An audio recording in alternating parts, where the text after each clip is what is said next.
നമുക്ക് മതാധ്യാപകർക്ക് നല്ലൊരു കയ്യടി കൊടുക്കുന്നത് നല്ലതാണ്. കാരണം അവരുടെ പ്രയത്ന ഫലമാണ് ഈ ഇടവകയിൽ വളരെ വിളഞ്ഞു നിൽക്കുന്ന കൊയ്ത്തിന് ഭാഗമായിട്ടുള്ള നല്ല മക്കളുടെ ഹൃദയങ്ങൾ. വളരെ ഭംഗിയായിട്ട് ഈ വർഷത്തെയും കാറ്റക്കീസം നടക്കുന്നു എന്നറിയുന്നതിൽ ഒത്തിരി സന്തോഷമുണ്ട്.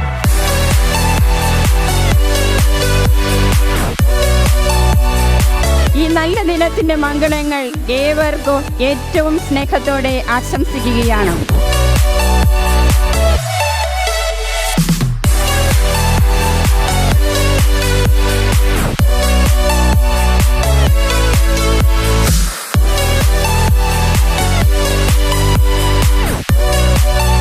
ആഘോഷങ്ങൾ ഏതായാലും മനസ്സിന് കുളിർമയും സന്തോഷവും പകരുന്ന ഒന്നാണ്.